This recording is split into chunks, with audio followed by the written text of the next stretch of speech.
Look at that. Hey guys, AJ here back with another one for you. So guys, the following clip is from one of my live streams. Guys, I go live Monday through Friday at 5 p.m. Eastern Standard Time. So guys, come and join the lives. We laugh, we cry, we laugh until we cry. And before we get into this clip, guys, like, subscribe, drop a comment. I have a second channel called 50304s. Go and check that out. And hit that join button because it really helps the channel out. And let's get into this. Isn't it crazy, though, now the student body at a lot of colleges is 70% women? Mm-hmm. And 70 to 80% of the jobs threatened by AI. It's crazy how that number kind of correlates, right? And guys, I'm from woke Washington State. So guys, I remember when gender studies and stuff, the proto-gender studies was taking off, was back when I was in college in 2001 to 2002, right? So guys, once again, these women, they adopted this like false sense of empowerment, right? And it was funded by the government. It was funded by these NGOs. And now that's gone and they're getting cooked. So for women to identify what it is that's most important to them right now. Is that flexibility? Is that more PTO? Is that actually more RSUs? Or see, guys, do you hear that? Snowboard, Secret, Colin, Jeff. When it comes to a job, what's the most important to you? The pay. Hey, Mo. Ding, ding, ding, ding, ding.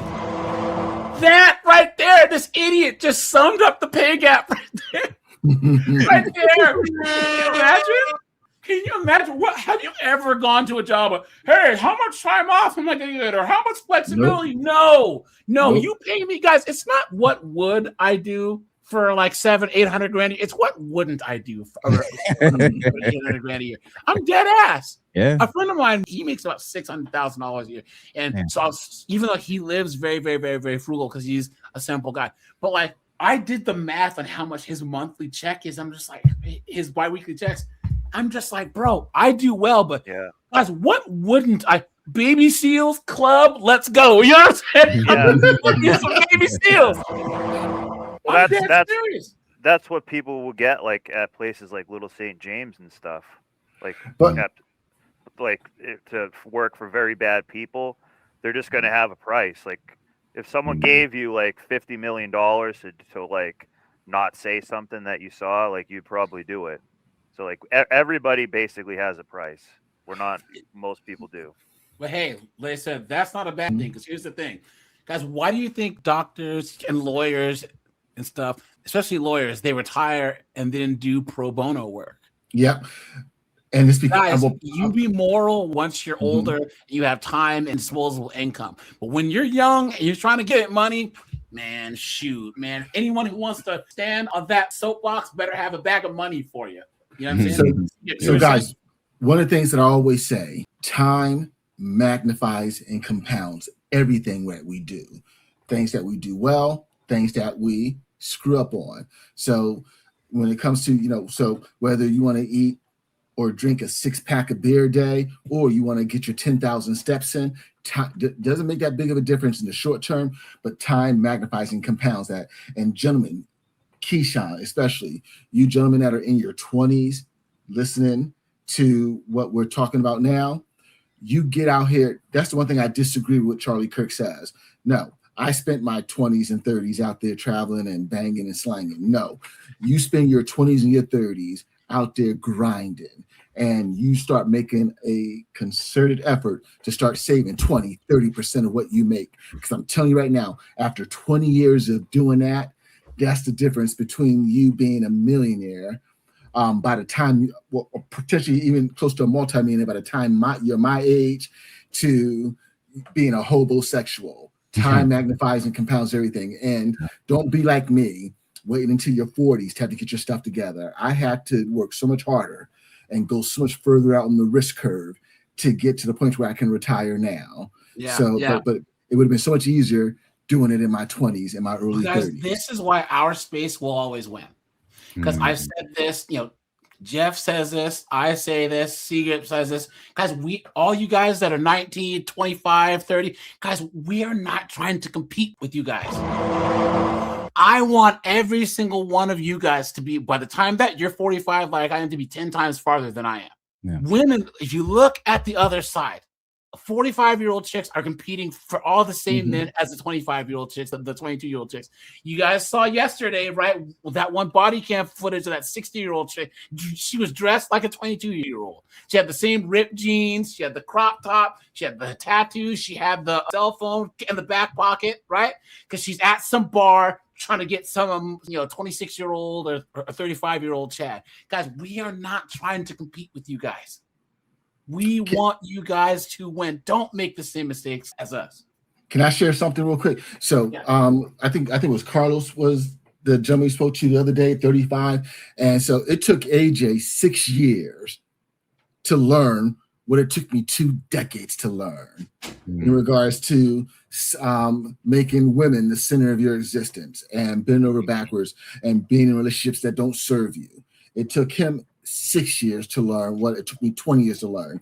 And look how much further he is than I am. And look with Carlos. Was it Carlos, the gentleman from several days ago who was in Vegas and 35 and just from what he sounds like killing it? And even with you, Jeff, Cyrus, yeah. And Cyrus, yeah. Even with you, Jeff, you said something. I was listening to one of your streams, and I do watch your. I do watch a lot of your videos, and your shorts when I can. I do.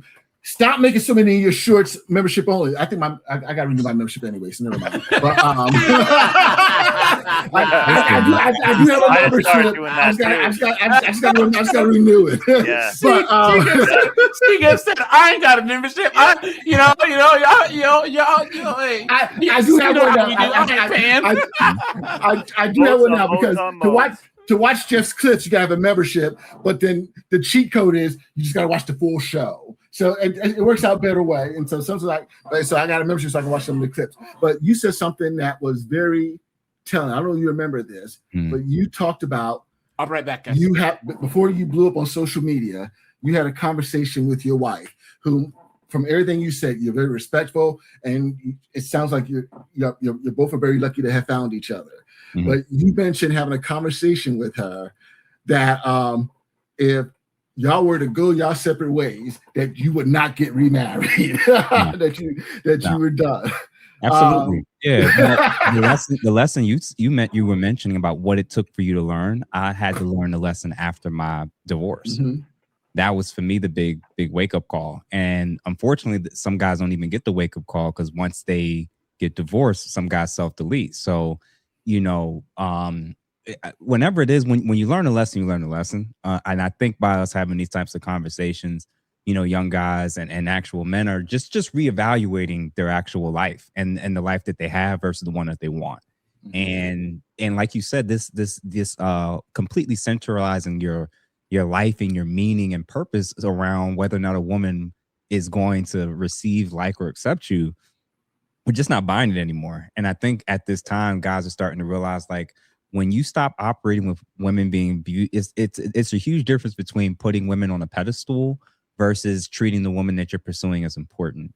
And I think that, even in these type of spaces, sometimes guys can go a little too far to the other extreme, which is the culture says be blue pill, worship whatever women say and what they want, and what their expectations are, and their emotions dictates reality.